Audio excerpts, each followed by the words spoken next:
नमस्कार, सत श्री अकाल। किसानों को कुछ लोग अन्नदाता कहते हैं।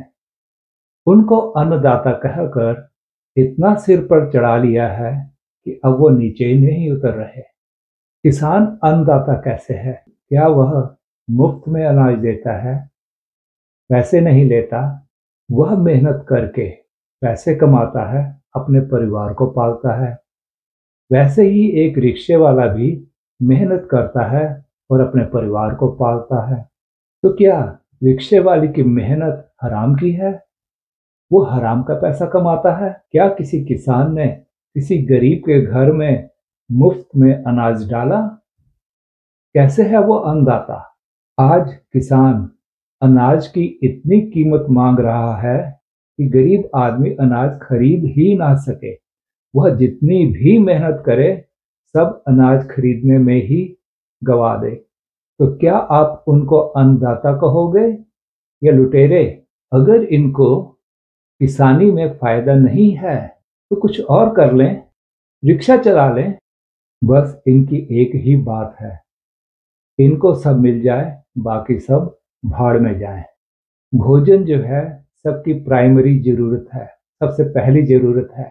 इसलिए अनाज की कीमत सबसे कम होनी चाहिए ताकि गरीब से गरीब भी अपना पेट भर सके।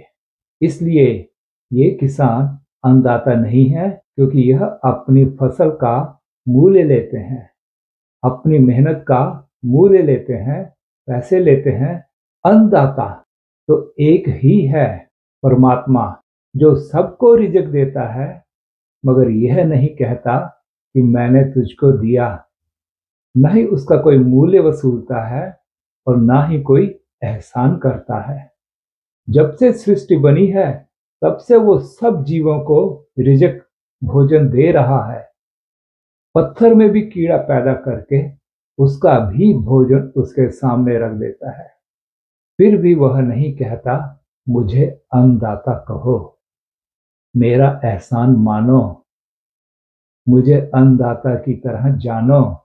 उसको कोई फर्क नहीं पड़ता, आप उसको मानो या ना मानो, आप जानो या ना जानो, फर्क हमें पड़ता है।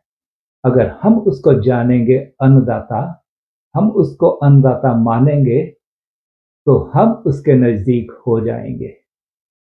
इसलिए फर्क हमें पड़ेगा। और उसको अन्नदाता मानने के बजाय और किसी अन्य को अन्नदाता माना जाए तो यह एहसान फरामोश है। सिर्फ एक परमात्मा पर भरोसा रखो, बाकी किसी भी मनुष्य की टेक को व्यर्था जानो, व्यर्था मानो।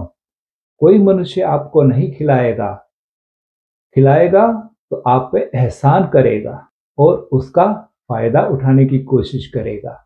मगर परमात्मा आपको अन्न देता है, हमें देता है, सब जीवों को देता है, मगर वह उसका फायदा उठाने की कोशिश नहीं करता। इसलिए परमात्मा ही एक अन्नदाता है, हमें उसी को अन्नदाता मानना चाहिए। धन्यवाद। भारत माता की जय।